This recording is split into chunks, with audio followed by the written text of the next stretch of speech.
Major phone carriers make you sign contracts with rigid data plans to trap you into a kind of forced phonogamy. Sounds pretty insecure if you ask me. At Consumer Cellular, we believe in a more consensual and healthy form of phonogamy, free of contracts and more flexible to your data needs. This way, you stick around not because we force you to with contracts and fees, but because you love our phone plans. Like ardently love our phone plans.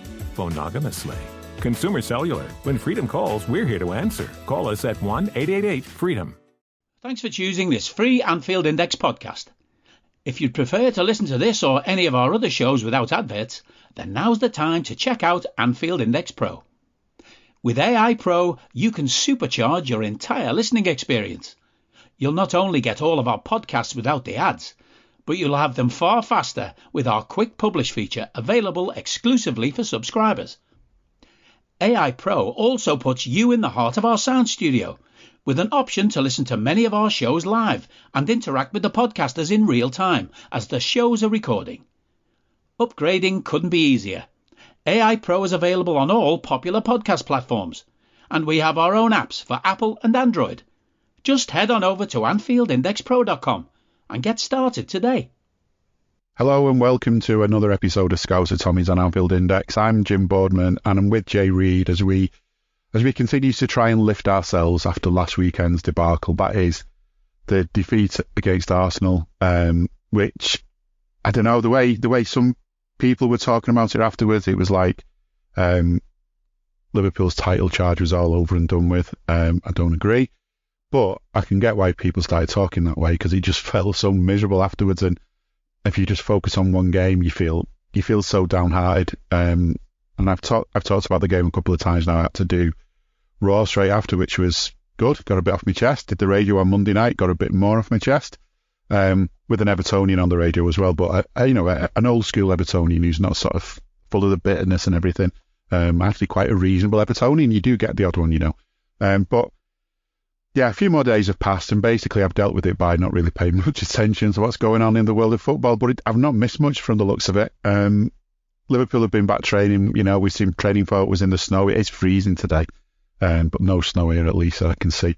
It's freezing, but yeah, it feels like, it feels like it's too early to say the title charge is over from that. It was one bad game. That's what I'm thinking. And also, I just wondered as well whether do we deserve to should we just focus on how bad we were, or do we need to give any praise to Arsenal? And that's a question I've asked myself a couple of times, but I'll be honest, I'm sure Jay will have his own thoughts on this, but I'm not feeling like I need to give Arsenal that much praise. I really feel that we messed it all up ourselves, and they were, they weren't poor, but, they capitalised on us having a genuinely a bad day at the office from front to back. So I'm not going to praise Arsenal, probably do the opposite if anything. But Jay, you've had a few days as well, and you've had to listen to Everton fans crowing about it as well, about their draw, their massive draw. How are you feeling? Are you do you think we were bad, they were good, bit of both? And are you over it yet? I think I was over it pretty quickly.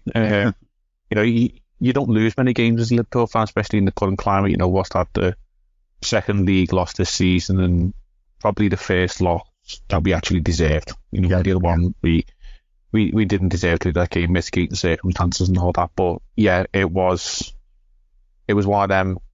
It has to go down as a really bad day at the office, and everything that could go wrong kind of did go wrong. And you have these games, and I kept thinking back, right?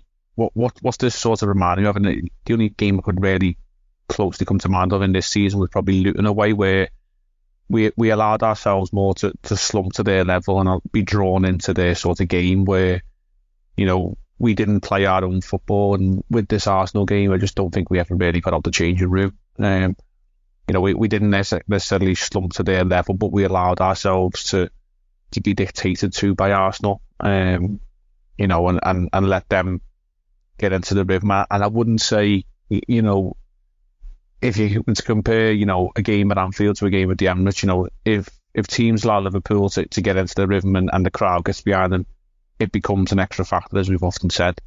But at the Emirates, it kind of feels like that, they've got to put the cafe latte down and probably a nice cucumber sandwich to actually make some noise. But unless Martin Odegaard's, sort of conducting them in a way which, if you're in that much of a big game and your captain has got to multiply gesture to the fans to actually get behind a team, it kind of proves that you're probably not doing the best as a fan base, just as a side note. But yeah, when you're having to lift your arms up to the crowd to get them going because you just want to throw in, like, I'm like, come on, it's a bit early on that.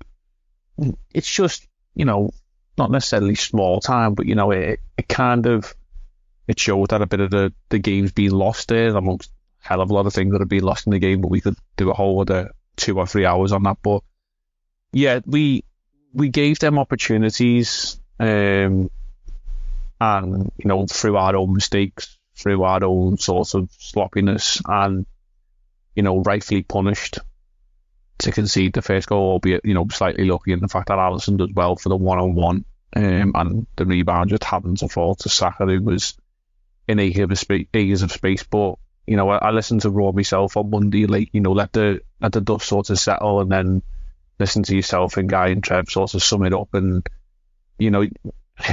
that's why Raw's so good, because there's so many emotions and feelings, and then, a day or so later when you listen, you can gauge, the frustration, but also you've taken time to accept what's gone on. And I think, we'd have been very lucky to probably come away with the points given the performance on the day. And again, reference back to Luton, we did get fortunate enough to get a draw at Luton, and we had the opportunities to potentially nick it at the end. And I think that may well have been the game plan at half time, looking at how bad we were, and we fortunately got in 1-1 without actually creating anything of note. And then I thought for 10-15 minutes second half we had a goal, but we just looked so loose and so ragged. And we can get into the lineup and the formation on the day, but also when we made changes, I think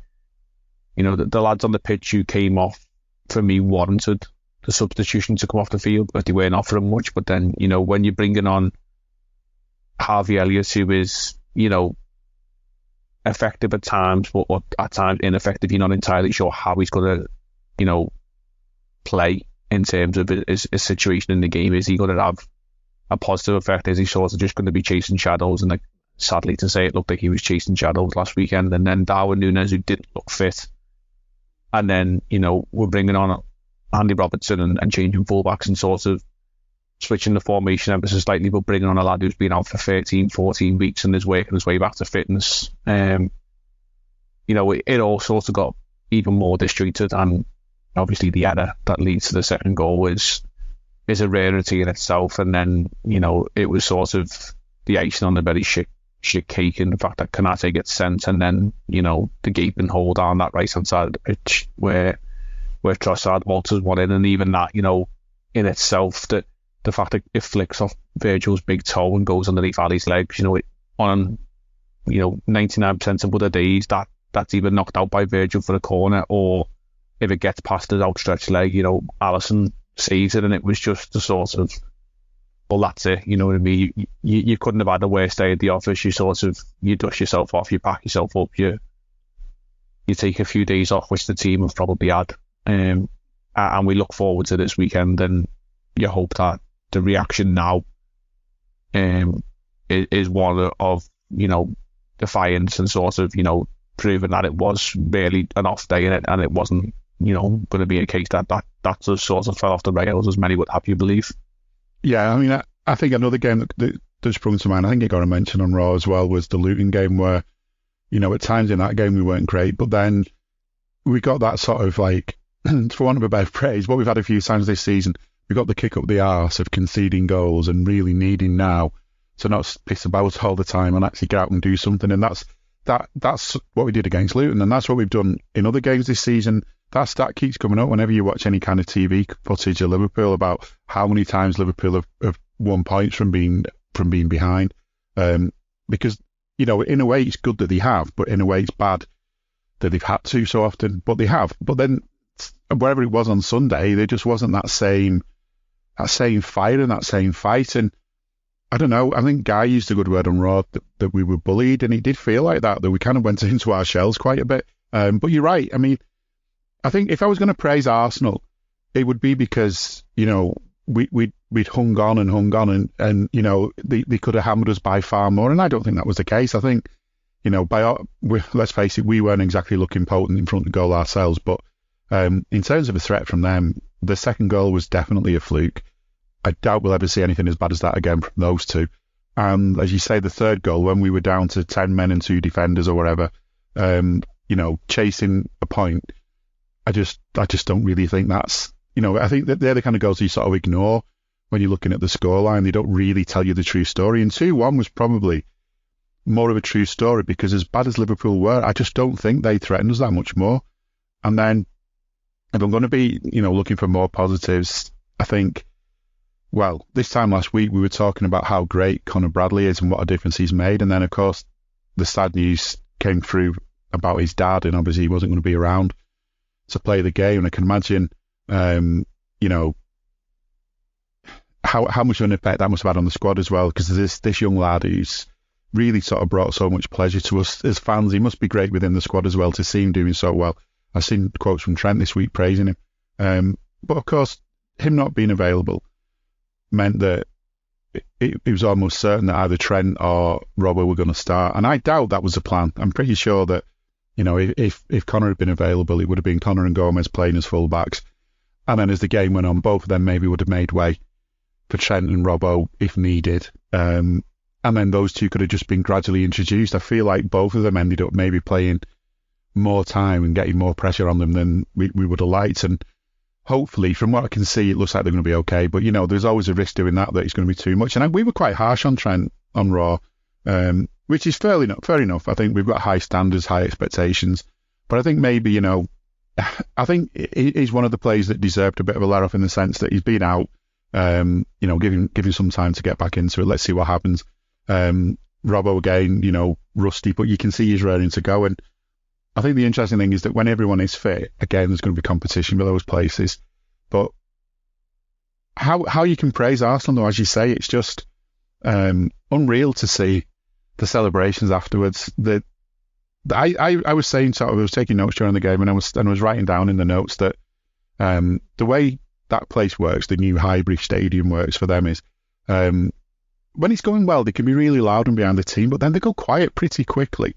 And then they start going into a panic. And to me, the biggest frustration is, you can have the opposite effect to Anfield with them is just start doing things so they start panicking a little bit, the players. Just let them start losing the ball a little bit and just watch how quickly the fans turn.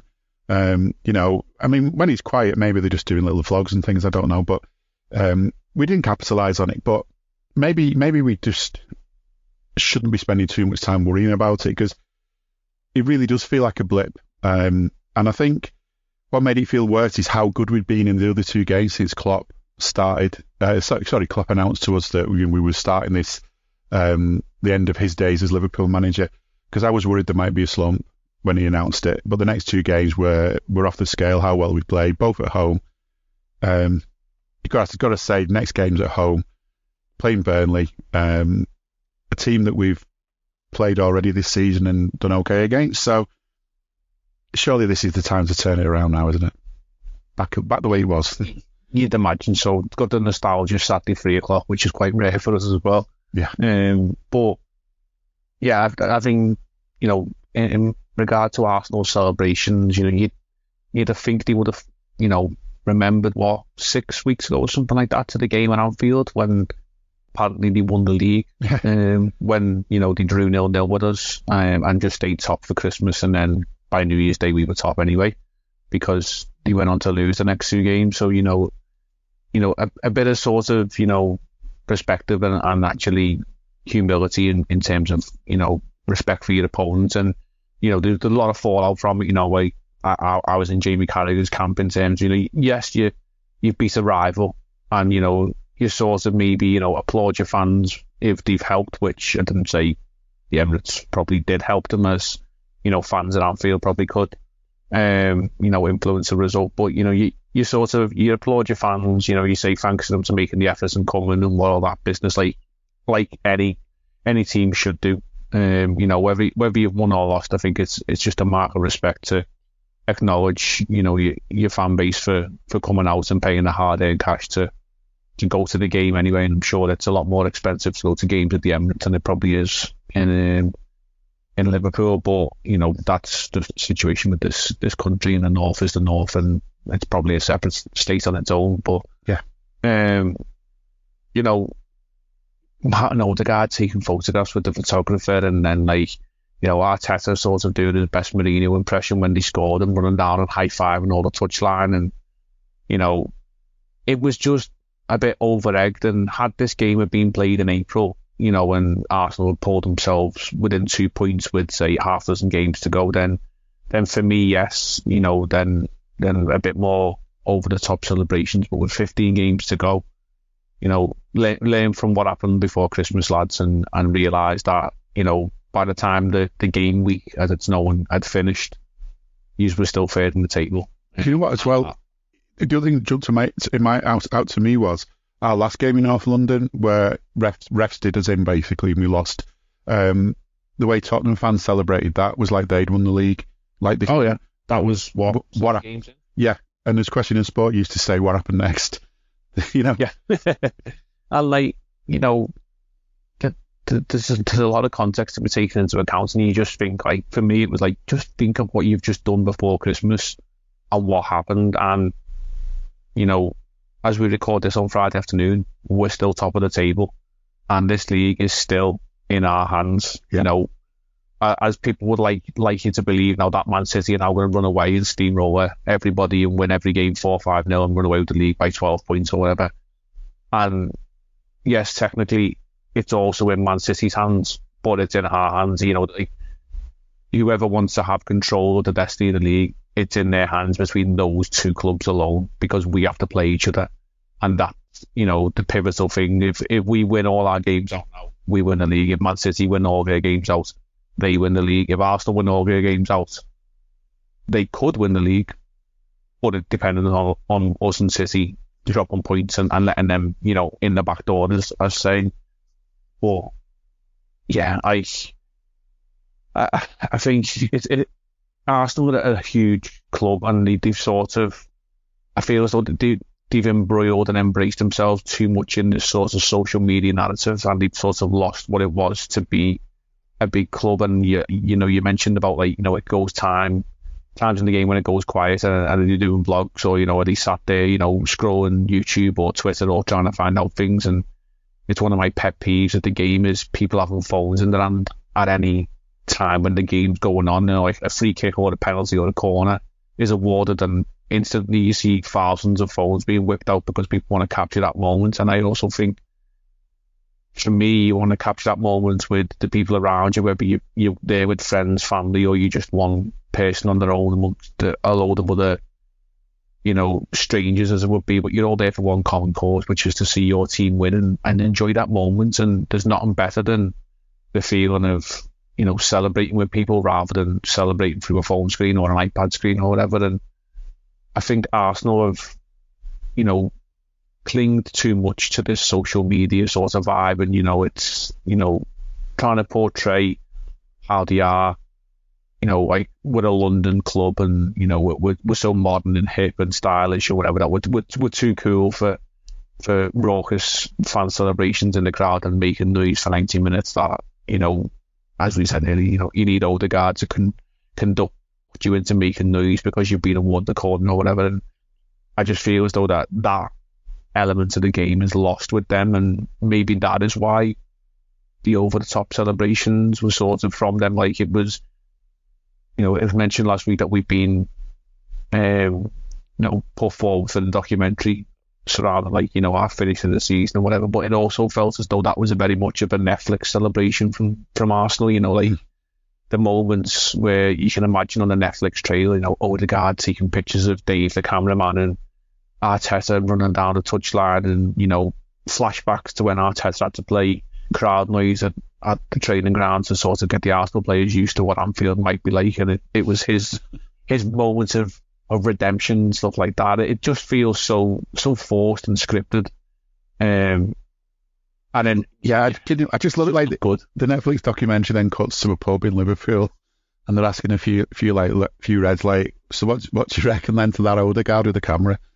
You can just imagine the reaction. I mean, you might have had a few obscenities and bleep noises. Would probably be the best way to describe it. Are you that person who has everything? The coolest merch and those must-have fan threads? Well, over at our Anfield Index shop, we've gone that extra mile when it comes to pimping up your Liverpool collection. From our popular range of bespoke design t-shirts, sweaters, hoodies and hats, to our signature edition mugs, prints and coasters, all provided with fast worldwide shipping. We have something for every Red.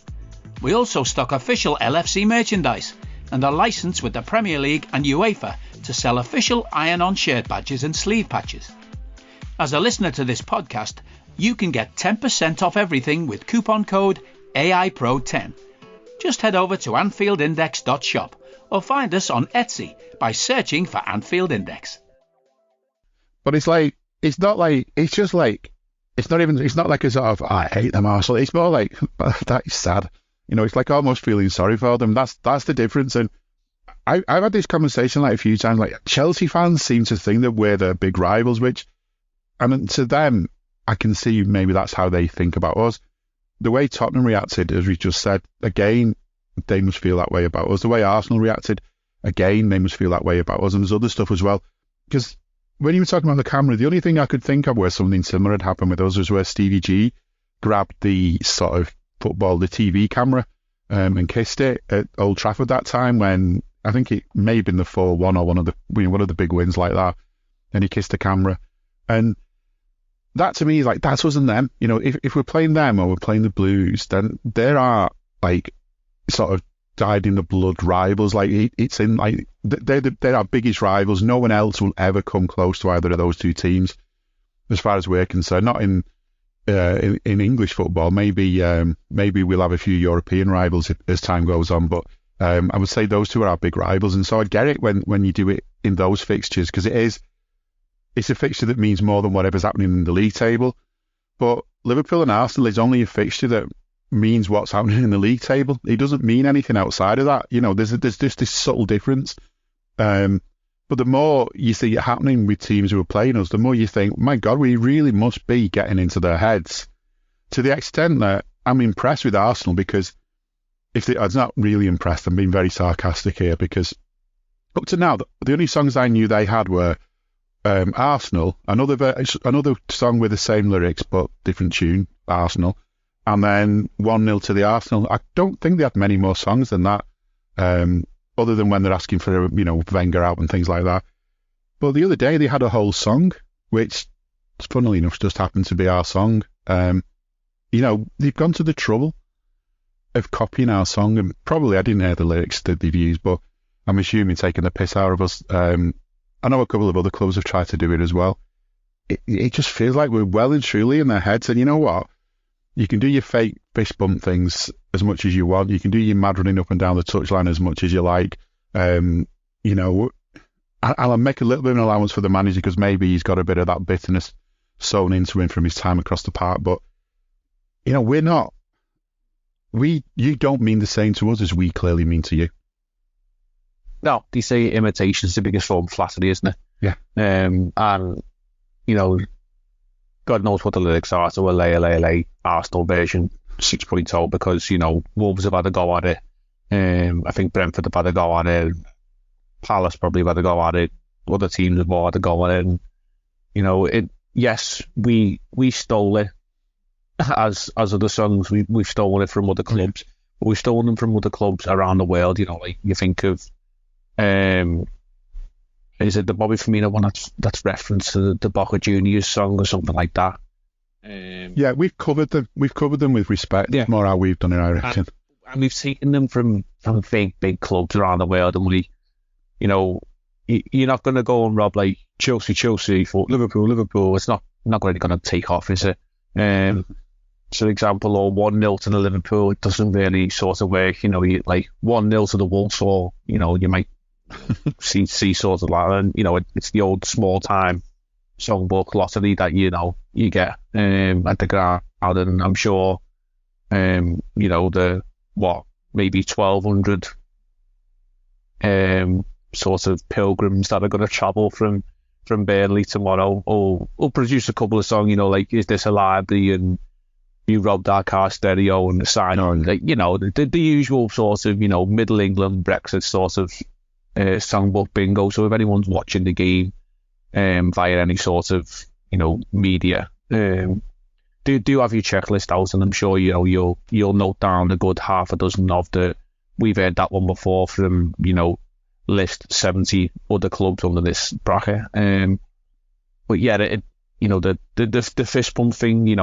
I just thought it's embarrassing. Come up with something else. You think of like goal celebrations, when certain players are memorable for certain goal celebrations and whatever. And, obviously you think of like knee slides and stuff like that and whatever, but you think of iconic goal celebrations like Jurgen Klinsmann's sort of famous dive and Shearer's one hand up in the air and Robbie Keane's tumble and gun celebration bingo, whatever. Daniel Sturridge's wear me arm thing. Emil Heskey being a DJ. Yeah, there's loads out there, but it's synonymous to that one player. And if Emil Heskey's doing the DJ thing or Daniel Sturridge is doing the arm worm, and then Marcus Rashford goes and does that thing, you sort of think, I've seen that before. You're taking that from someone else, and you're taking it. It doesn't really seem genuine. And not to say other managers can't be doing fist pumps and whatever, but it's synonymous in the Premier League with Klopp. And if you're going to do fist bumps, at least fist bump rather than some sort of awkward uppercut, where you're the first person who's gone to a boxing gym and you're trying to get control on the pad sort of thing, and while you're doing it in your long black trench coat, it looks even worse, mate. And it's laughable for Liverpool fans, but then many other fans like, Mikel Arteta's mocking Jurgen Klopp there and taking the piss, and like, well, he's trying, but he's making himself look like an idiot because he's hardly done them properly, and again, it just all comes back to me. It's like, if you're going to copy us, it kind of just shows, with the original, we're the best, we're that big that you can't go up with something original, and you have to sort of take it from us. Like, and I also think like there's, going back to the club song sort of thing, like certain clubs have got certain songs, like United have got a few of their own, and I always think of like the Palace song. I can't think of what it's called off the top of my head, but Palace have got this significant song that they sing, and I can never imagine the Kop embracing that and adjusting it to one of their own players. But other clubs I've been singing it, and you always think, that's the song that Palace sing. And, you sort of, you're ripping off their song, and I just think, haven't people got the imagination to come up with something original, or does it always hark back to, there's a famous sort of flag on the top of the Liver Bird with a pair of Adidas trainees on with the originals written underneath it, and it always sort of rings in my mind.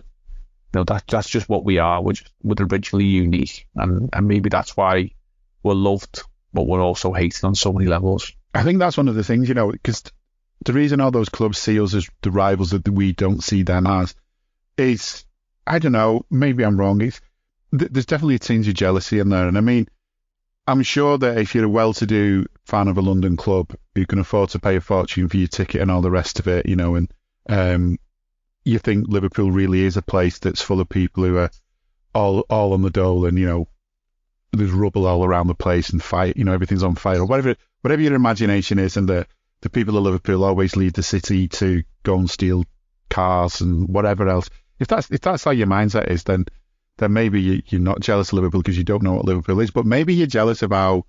I mean, there was a banner in the ground the other week as well, and the away fans imagine being us. I mean, I think maybe that's the thing, is that maybe you're jealous of the way that, generally speaking, whatever happens in this city, people, and with this club, people just kind of stick together and work through it, have a laugh about it, and fight for things to be better, of course, as well. And come out the other end, still going, still fighting, still determined to not be downtrodden. And I don't know, we're biased, obviously, aren't we? We see it from our point of view, but I can fully get why fans of other clubs would be jealous of us. Because I think I would be if I wasn't a fan of us. I'll just interject it there. Curtis Jones had done an interview which will be on Football Focus, I'd imagine, tomorrow. Right. Just a few words about, like, you know, Klopp leaving or whatever, and he was asked about the Arsenal celebrations, and he's just said that the gaffer himself, obviously Arteta, the way he fist bumps the fans and stuff, that's kind of like our thing. So if they want to be stealing our stuff, then that just shows we're on the right path, and we've got these people who are trying to copy us. So you know, the players are onto it, and, like, you know, like we just said, it's just showing that, like, you've got no originality, and we're that sort of big that you can't come up with anything because we're the first and we're the best.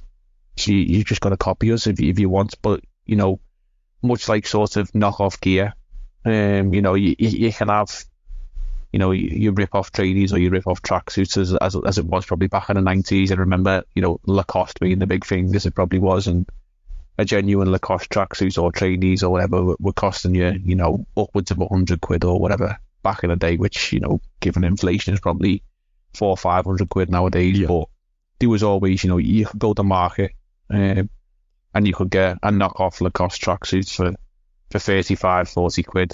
And, you know, and it'd be all right, you know, unless, you know, like, people were able to have a close inspection of it. You could say, yeah, that looks real, that looks like the real deal. But then when you have a proper look, you might have noticed that, you know, like, the crocodile had no teeth, or, you know, even was maybe facing the other way. The zip said Adidas or something. Yeah, like, you know, there was just something that you were able to just tell it just wasn't quite the real deal. So, you know, you've tried, but, you know, you've just not quite achieved it.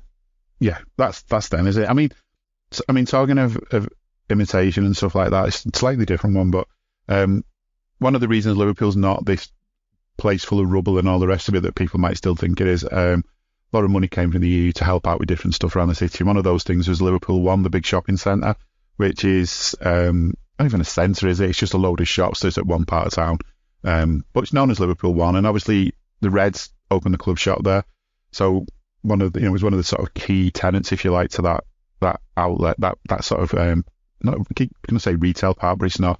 One of the key outlets in the place anyway was a Liverpool shop. And there was a joke from Tony Barrett once when he was writing about Merseyside football, I think maybe for the Echo, maybe for the Times by then. And he just made a joke about how it wouldn't surprise him if Everton would open a club shop at Liverpool One and call it Everton 2.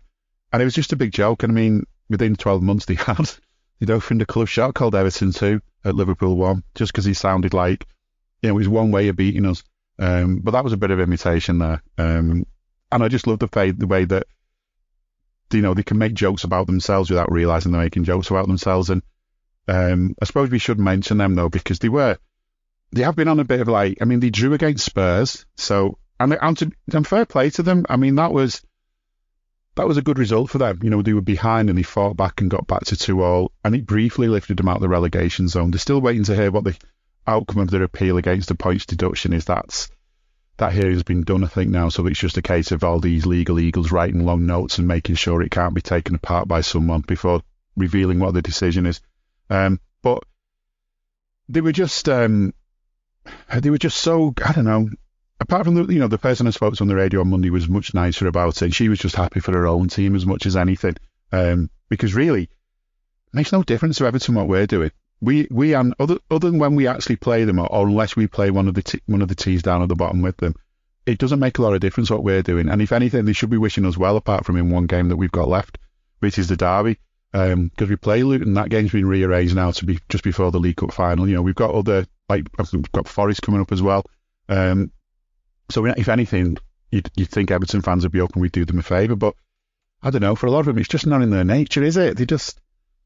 I genuinely wonder with some of them whether what would make them happier if they got relegated and we missed out on the league by a point in the last minute of the last day of the season, you know, and they went down in the last minute of the last day of the season. I genuinely don't know which one would be what their emotions were based on after that. Well, I had as you can probably imagine, you know, in the place of work that I am, it's boisterous, you know, and there's, you know, pretty much an even divide between red and blue, and there's a couple of alternative clubs available. But if you want to go searching for them. I know there's a Man City fan nearby and there's a couple of Mancs. Because if people are wondering, if you say you were a Manc, you're a Man United fan. Yeah. And you have to stress, if you're a Man City fan, because Man City were nothing. And growing up for me, and actually for yourself as well, they were the second club in Manchester. So if you were a Manc, you were a United fan. Just in case people were wondering why you're referencing different sorts of quotations, but no sooner had the final whistle gone, maybe even before that, the WhatsApp groups were lighting up and whatever, and Monday morning was an eventful one in work. As I say, we've bottled the title and stuff like that, but we're still top. And our Arteta had done it and all that, former blue and all that business. Was like, yeah, but we're still top. I was like, let's just have a look at the table. Oh, you're still bottom three, because you didn't win again the weekend. Yeah, you got a good point. Let's have a look at the table. Just scroll down, keep scrolling. You're down there somewhere. Yeah, you might strain your neck, but you are down there. And the backwards and forwards sort of went on and whatever. And I was like, actually, you play Man City on Saturday, early kickoff. What colour blue shirts are you wearing? And all of a sudden, he was just like, there's no reply. And I'd done it with about 4 or 5 lads. I was like, just want to know what colour blue shirt you're wearing on Saturday afternoon. And they were like, well, what do you mean? I was like, well, if you're playing Man City, you'd obviously want Man City to win, to go above us before we kick off, and obviously to keep the pressure on us at the top of the table. So, but that then means that you lose and you will stay in the bottom 3. And they were like, yeah. I went, so obviously you want your own team to win to try and get out the sort of the relegation battle as it is. I said, but you've then got to take into account that Luton are playing Sheffield United at home at Luton, who are actually decent. So if you don't win and Luton do win, you're down 4 points behind Luton with another game wasted, and Luton have still got a game in hand on you. They were like, yeah, but fuck that. Like, we'll pick up wins somewhere else. And that's like, real. And I was like, see, that's the you're writing off this game. So we, might not be top for a couple of hours, or Man City keep the pressure on us. They were like, yeah, we don't expect to win the Etihad. And I was like, it's embarrassing to think that you that much attention is going on to us not winning ahead of your own team who's fighting a relegation battle to stay up in the league. And then it was all like, well, if we didn't have 10 points deducted and all that, I was like, I'm done. Like, my work here is done, sort of thing. I've dropped the mic and I've walked away. Does it even cross the mind that they could have said, I want us to win in the morning, in the lunchtime kick-off, and then I want to watch you lot mess up what would have been a chance to get your gap back opened up again? That doesn't even cross the mind, does it? Because it's not the priority. Because what they want in our game is they want us to draw, because then we haven't won. So technically, Liverpool drop points equals Everton win. Plus, Burnley are behind them in the league, or should Burnley win and they get beat as well, which is what they obviously want to happen. They want City to beat them, and Burnley somehow miraculously got a win at Anfield. Burnley would only be 3 points behind them in the league. Yep. And obviously, as a reference, the Luton one, if Luton, pulled out a result at home to Sheffield United, would be 4 points clear of them. And all of a sudden, there's gaps opening up and there's teams getting closer. And it's like, it's sort of like you've checkmated them. They don't know where to go. But then it always, obviously, it just spins back to, well, we've docked 10 points. So if we didn't have that, and then, you just sort of leave it at that, because obviously, you can't accuse Everton of cheating and stuff like that, because they didn't cheat, and the point deduction just means the whole league is corrupt and all that business. But it was comedy how they were so boisterous and jovial at the fact that we've lost a game but we're still top and they're still bottom 3. Yeah, when you're fired back with, well, who do you want to win this weekend in your game? You've absolutely stumped them. And yeah, it's a sad state of affairs, and if that's the focus of your fandom, that your rivals' results is more dependent to you as your own club, kind of questions why you support that club in the first place. Yeah, it's just mad. I know the nearest thing I can think of at the top of my head for us is when we played Blackburn at Anfield, and we'd gone off the boil. Our league titles were, our league title record that we had at the time was getting slowly closed, but down by the Manx. That's the red ones, for anyone still not sure. It was getting closed down by the Manx, and Blackburn, Kenny was their manager by now, and the way he went was the last game of the season. I can't remember the exact scenarios, but basically, if they beat us, they've won the league. Any other result, and it would depend how the Manx did in their game and stuff like that. And you kind of like torn going into that game because it was a nothing game for Liverpool. I just don't think it made any difference where we finished in the league. There was no European spot for us out of it particularly. I can't remember. There was nothing in it for us other than literally just winning a game of football. And it was a bit of a mixed feeling. Like there's part of you thinking, I wouldn't say you hope you lose, but you could sort of imagine yourself thinking, well, if we lost, I wouldn't be madly disappointed if it meant that lot didn't close the gap on us in league titles. And that, in a way, that was still meant something to us if Blackburn did win, because it meant that our gap between us and them in league title records was still where it was. But even then, you just couldn't bring yourself to want them to beat you. You just couldn't do it. It was strange. I remember Shearer scoring, and it was strange because you're like, this means the Manx aren't going to win the league, but it means we're losing. And it was like, I was still so disappointed that they scored. I still had that whole thing in my head about how disappointed I was. And I think anything that was said before the game about what you really want, it's totally gone out the window when the game started. And in the end, of course, we won the game. And as we're celebrating the winning goal, news filtered through, and then Kenny's doing his famous celebration, both arms up in the air, both arms up aloft, because he knows they've won the league. But that's the thing. Even then, even those circumstances, I don't know there weren't really any Liverpool fans genuinely saying that they want Blackburn to win that game. You just couldn't do it. It's just against your nature. But maybe for some fans it just gets brought into it. I just mentioned there quickly the Luton game's been rearranged to be played a few days before the League Cup final, and the League Cup final ticket allocations have been announced. And same thing gets said every year. Gets said about the FA Cup because it's worse. Gets said about the League Cups. Last time we were in both finals, we said it. How big's the stadium? How many fans get tickets from either club? And it's just, the League Cup, maybe a third of the tickets go to each club, a third each, and then there's a third that goes to others. And we were talking just before we came on, weren't we, that, it's football's not got as much trouble surrounding it as it used to, but it's still there on the fringes and so on. And the way it works is that different people get these tickets for different reasons. They might be related to sponsors, they might be other clubs, it might be some kind of county. And the FA Cup stuff is always county associations get so many. And there's no real control over where those tickets go because they just get given the tickets to pretty much do what you like with them. They'll probably argue that's not the case, but that's what happens. And that's why whenever you go to a final at Wembley, you look around, if Liverpool are playing, you can see the opposition end, you can see the home end, your own fans' end, and then you can see how much of those colours start blending into other areas. And generally speaking, there's way more red than blue if Liverpool are playing a team wearing blue. But sooner or later, it feels like this is going to cause a problem. We were just saying, like, before Liverpool's last home game, there was a Wolves and West Brom FA Cup game, and it kicked off. And yeah, I don't think that's going to happen with Liverpool matches this season. I just don't think it will. I hope it won't. But I just can't believe that the authorities are still, this day and age, thinking it's okay to do this when they'd make just as much money selling it to the actual fans who want them. I don't need a VPN. I've got nothing to hide. This is what I used to tell myself before I hooked up with LibertyShield.com.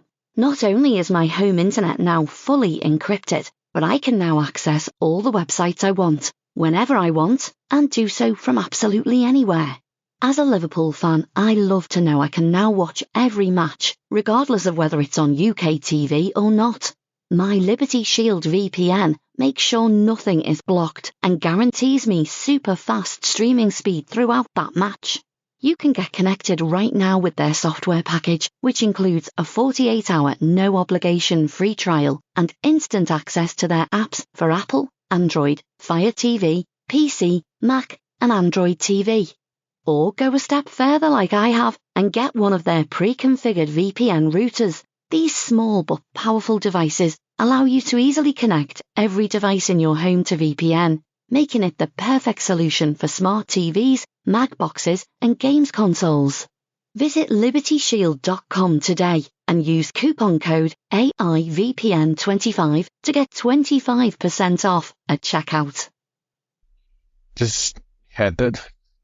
The final allocation for tickets is ridiculous. And you know, there's we talk about how big we are as a club, and there's no way you can appease the demand for tickets. And you know, as someone who missed out on the ballot, you know, disappointing. But you know, I kind of class it as, you know, sometimes you get them, sometimes you don't. And if I'm looking for small bits of omens and whatever, like the last time we reached the Carabao Cup final against Chelsea, I missed out on the final in the ballot for that. But you know, as a compensation, I got to the FA Cup semi-final and the final, so would take that again if offered this season. You know, just looking for omens of positivity and stuff. But yeah, I think, you know, if we're saying Wembley's a 90,000 seater stadium, what harm is there in giving 40,000 to each team? And if you want to supply your sponsors and your corporates and your friends and whatever of people with the Club Wembley sort of quotations, then give them 10,000 and stuff. But again, I don't agree with that. You know, you'd like to hope that fans got a more equal share of the pie, but they don't. We're always the last ones at the bottom of the ladder fighting for the scraps. Why can't the sponsors give the tickets to the fans of each club? Why can't it be done that you're a guest on behalf of whoever it is, Carabao Drinks Co., and you're in the Liverpool section of the Carabao Drinks Hospitality Lounges or whatever they want to do? I mean, you know, there was the circulating tweets of Exeter, like raffling off, you know, a competition for a pair of tickets for the Carabao Cup final, because obviously they're an EFL member club, and there's 72 clubs of the EFL members, you know. So if you're accounting for every single club at least having a minimum of a pair of tickets, then you know you're well over 140 tickets there just alone going to EFL clubs. And you'd imagine, you know, that there's probably a lot more being sort of siphoned off to, you know, certain clubs and whatever for, you know, 4 months of the round, goal of the round and stuff like that. And yeah, you know, you get that sort of, you know, there's got to be a little bit of an incentive. But as you rightly say, these tickets end up in the hands of the wrong people. And an issue that I did notice was the fact that Liverpool have been told that all their tickets are going to be digitally sort of distributed. So if anyone has been to Anfield in the past few years, you know, you'll know it's a digital ticket access to be used on your phone. Yeah. To gain access to the ground. However, Chelsea's have got paper tickets, which is odd, and you know, it does raise eyebrows and suspicion. And I think Spirits of Shankly have asked the club actually today for answers as to why this is a decision that's being made, as to why one club has got to have digital tickets. No good reason for that, and the other club hasn't. And it then also raises the question as to why the 3 o'clock kickoff time has been announced when, you know, it was a 4:30 originally, and fans had made travel arrangements. I think we spoke about this last week, possibly. You know, and you know, people have arranged to make travel from the northwest of the country, which, you know, if anyone knows, it's not the easiest way to access London. You know, there's multiple routes, but they're not the cheapest. You know, and if you're going by rail, you know, you've got to get in there early to get your best price train tickets and the best sorts of train connections that you can. And no one's got the ability to go to the train companies, because I'm sure the train companies could put more trains on, but no one will go to them and say, can you sort this for us? You know, and so it never happens. Yeah, and people have preempted and booked trains on the fact that, you know, it was scheduled as a 4:30 kickoff. So you might be cutting it fine, but you might have arranged to arrive in London, you know, for 2:30. Let's be honest here.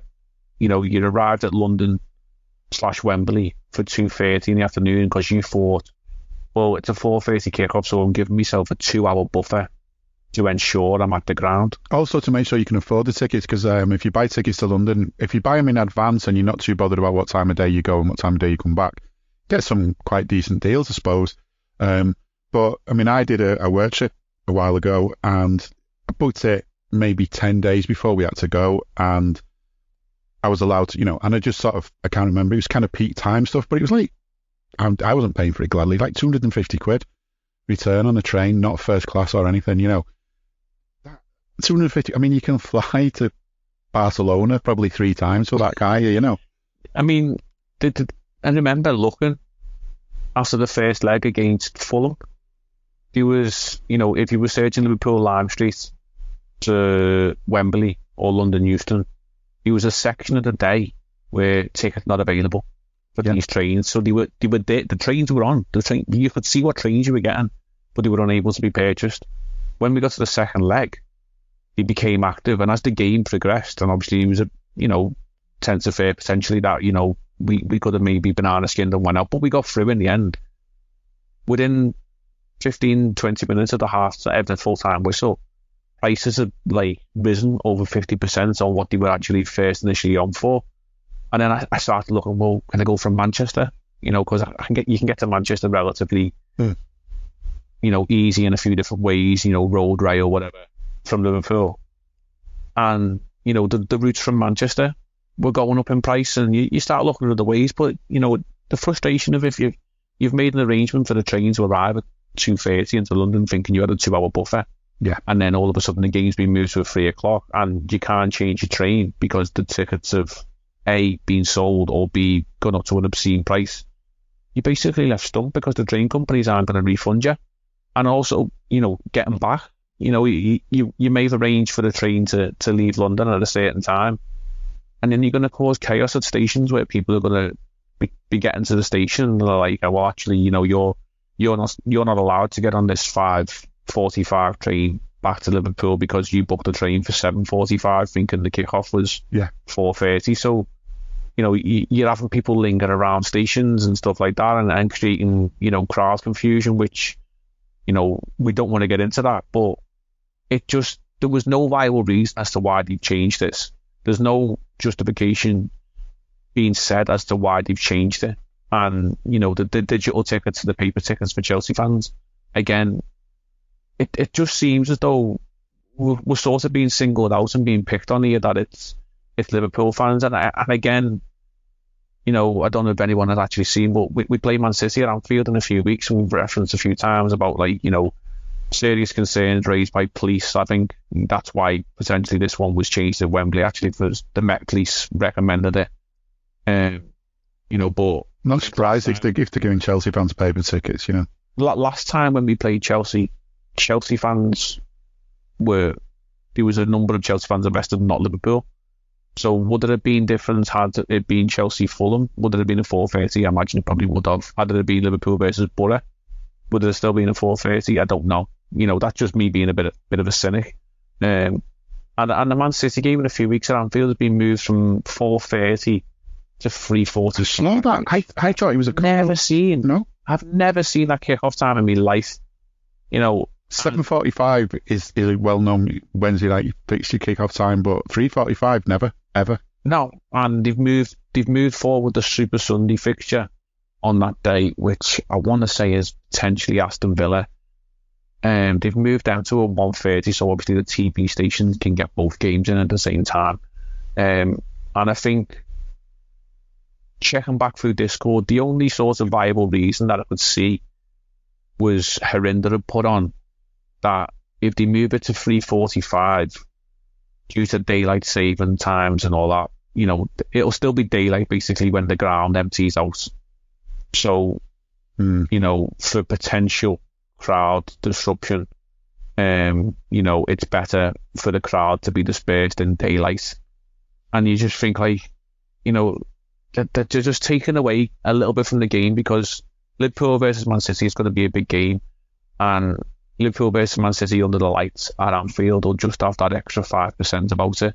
If it got to the second half and it was 5:30, 5:45 or whatever, when the second half was kicking off, if it had been a regular kick-off time and then starting to go dark and the floodlights come on, it does just have that little crackle of something else about it.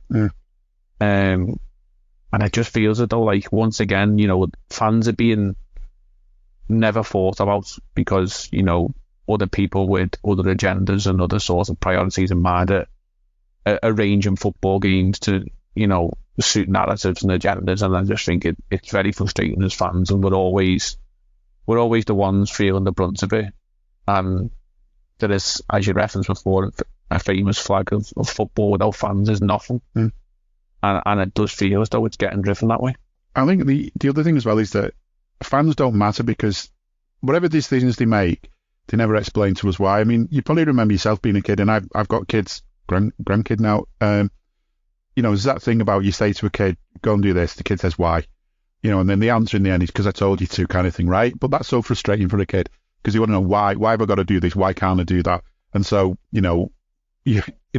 good dad eventually turns around and sits them down and then gives them a talk about why you've said to do something, and they think, shit, I'm never asking him that again. Then that was another hour of my life gone. But it's important to know why things are happening. So why are Chelsea having paper tickets and we're not?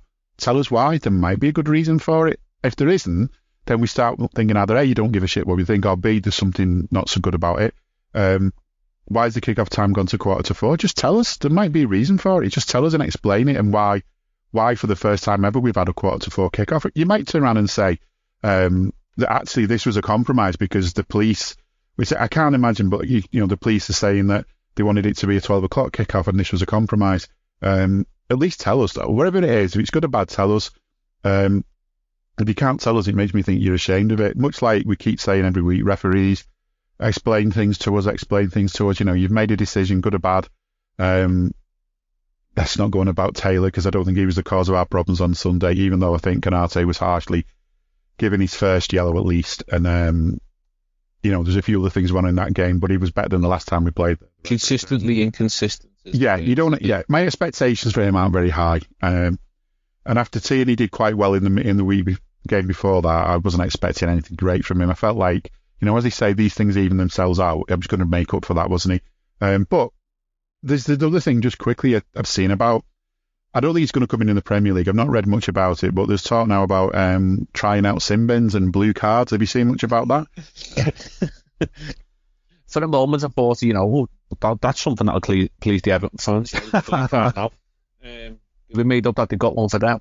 And I just feel it's just getting a little bit out of hand now, and I've got this horrible feeling that we'll be watching a game where you'll have 8 men versus 11, and it won't be rightfully used, and it'll be abused. You'd only have to look at, we don't want to mention Taylor, but last week some of the actions, and again some of the actions from the previous game of the Emirates, of the gesticulation from the Arsenal, and Odegaard is one of the worst for whinging and throwing his arms up, and signs of dissent towards the referee. And nothing is given about it, but then Nunes would, he couldn't have the card out quick enough to have a go at Nunes and card him for rightly asking why it wasn't a foul, which Kanate's seen red for with a second yellow. And at that point in the game, it's 2-1. We're about to go into added on time of 7 minutes. It just makes you wonder, had Arsenal been reduced to 10 men, would they have got a little bit tetchy? 10 versus 10, we might have decided, we'll start, maybe lump a couple of balls up top and just see what we can get. We might have been able to nick one equaliser, and who knows? You're never quite sure. But we've often seen Man City, I wonder worst for surrounding the referee and showing dissent and intimidation towards the referee, and very often they're just sort of allowed to get away with it, and they're never given yellow cards or whatever. And I can see where they're coming from, but referees should just be big enough and bold enough, and they've had a backbone to just say, like, well, we're just going to stick to try and be consistent on this. Then you wouldn't need this blue card and this sin bin, because you'll get maybe 65 minutes into a game and that team is leading 2-0, and the player will cynically take a blue card to just try and take an opportunity to spoil an attack and allow a team an opportunity to get back into it. And then for that next 10 minutes, a manager can tweak his team and so basically, right, we're going 9-10 men behind the ball, and we're just going to ride it out until we get back to our full complements and try and hold on. And if they don't stop the clock on the sin bin every time the ball goes out of play, then the team that's down to 10 or whatever because of the sin bin are going to be, suddenly having backache and, yeah, exactly. Newcastle, then the player's only going to miss 4 minutes of action. I just think it's just a bit bizarre. There is need for certain changes in football, and some of them are really obvious, but something like this, I just think it's just a bit far fetched, and it's a bit odd, and I do nothing to do with Everton, but why the colour blue? Why not go orange? Why not just sort of say, well, you've got one more than a yellow, but I'm not going to send you off here, so orange sort of seems like the natural colour to have. I can imagine Everton's thinking that they've gone for blue because someone at the Premier League went, what does the number 10, like 10 minutes in bin, what comes to mind when you think 10? Oh yeah, 10 points, blue, let's do that. Well, otherwise, if it would have been Everton's choice, they would have had pink cards. Well, yeah. That's by the by, isn't it? Yeah, I don't know. It's just, I can see where they're coming from. I mean, I agree with the idea to keep trying things out at lower leagues, see what happens, see how things work out, see, is an idea worth giving it a go? And then you don't know until you try it. So try it. If it was a load of shite, then obviously you've found out now. You don't need to bother. If it was good, but maybe needs some tweaks, then maybe have a look at doing the tweaks. And if it's a really great idea, then by all means start introducing it. And I think there's that thing with yellow cards. Like there's yellow cards that are sort of borderline tellings off but end up getting a yellow, and there's the yellow cards that were borderline sendings off but get a yellow. And there's quite a wide range between the sort of barest of yellow cards and the luckiest of only yellow cards that you can have. But I don't think sin bins really cures that problem. I think the only way it cures it in a way is that sometimes it is harsh that a second yellow gets you sent off when they weren't that bad. Overall, the 2 yellows weren't that bad. So maybe that's where it comes in. But again, like I said, they'd have to change things like how timekeeping happened, which might not be a bad thing. We've talked about that as well. That's something else I think they've been talking about doing, which is where the ref doesn't keep the time anymore. There's a kind of central timekeeper, if you like. And surely the games would have to be a lot shorter in terms of minutes then, because, a ball isn't in play for 90 minutes of a game, even with the added time and everything. It's nothing like that. Quick look ahead, I suppose, to the weekend game, to tomorrow. We've not got much to say, I don't think, about it. I'm expecting us to come out with our sort of, I'm expecting us to come out with something to prove. Playing a manager who obviously would have double reason for wanting us to lose, but saw Endo in training this week, saw Salah's maybe a bit early for him. Robbo and Trent can now perhaps feel a bit closer to both being able to start and maybe play a full game. We'll see. Thiago's broken again, but yeah. I mean, we can't even get into that, can we? Like, I mean, we were saying this before we recorded, when he's over £1 million a minute for his action this season. Not bad work if you can get it. I suppose he'll say, he's been in the gym a lot. I suppose that, but still good pay. Yeah. I mean, I suffer with my hamstrings, but I've got a genuine, condition within my back that affects my nerves, down my spine and my sciatic nerves, and I think I've played more football than Thiago in the last 12 months. And I think I'm probably old on him, or around the same age, but, if someone wants to pay me a fraction of what he's getting for time played on the football pitch, then I'll take it.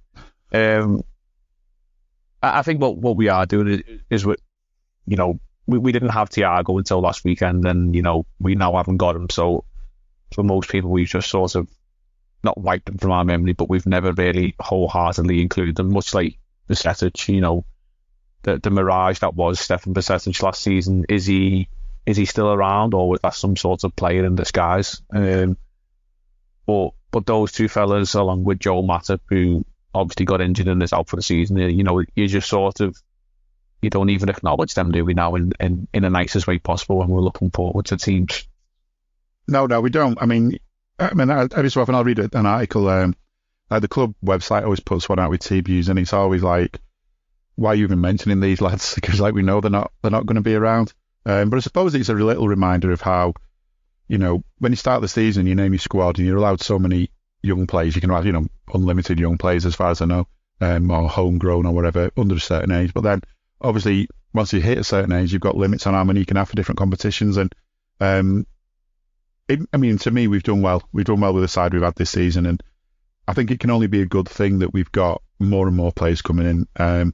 I just think, I don't know, maybe it's only for another podcast. We'll see how they get on this weekend, but I don't think players like Trent or Robbo, as good as they've been for us down the year, should ever assume as a Liverpool player that when you've been out the side for any reason that you're just going to walk straight back into it. Because if someone's been sitting in your place, wearing your shirt kind of thing and doing a good job, then why should you walk straight in? It's unfortunate, but that's how it happens. So be interesting to see how things work out. And I think in, the difference between now and when someone like Bob Paisley might have been working that way is that we have so many games and we're allowed to rotate squads. I mean, you don't just stick the same 11 out as last weekend if everyone's fit. You do, if a player's missing, it doesn't mean he's being dropped. So be interesting. But I think, on the whole, I'm just confident this weekend. But God, we need it, don't we? We just need it and get us back on the right track. Yeah, we do. And just as we were recording, Klopp's in the middle of his press conference, so I can just give us a few snippets from that. I'm sure people will know the breakdown of it by the time this is listened to. But in reference to the blue cards, we should keep it somehow as simple as possible for referees. It's a difficult job. Introduction of a new card would just give more opportunities to fail as well. So, Klopp going out on a bang. He's certainly leaving his mark in reference to referees. And just regarding injuries, he's confirmed Endo is available. Besides that, we have a few problems. Obviously, Thiago, as usual, saying it's not cool. He looked fantastic in training, but it's a muscle issue, and we don't know the extent of it yet. It's not really good news. Dom is not ready for tomorrow, which, if anyone's seen the news this week, you don't really know. It could be anything from a week to 7 weeks, whatever going on with Szoboszlai. There's so many different rumours going around as to the extent of his injuries. Yeah.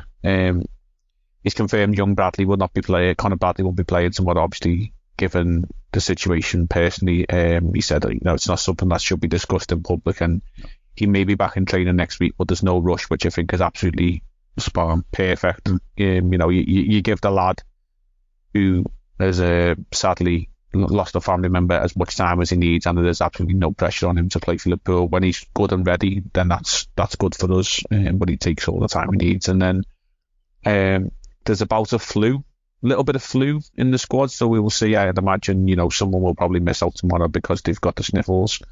And other than that, but just positive news on that, now that we've got Endo back, McAllister can be utilised, maybe further up the field. And then finally, just on Mo Salah. If it was up to Mo Salah, he would ask him. He said he'd be back in training next week. But obviously, you've got to take the direction of the experts. So it'll be next week or the week after. But, I think we all know Mo, the type of person that he is. He wants to be out on the pitch. He doesn't want to be in the gym lifting dumbbells and comparing six packs with no one else because he's the best in the pack. So, possibly you might see Mo on the bench for Brentford. I mean, more realistically, hopefully Luton in that rearranged game at Anfield, which then will prime him nicely for the Carabao Cup final.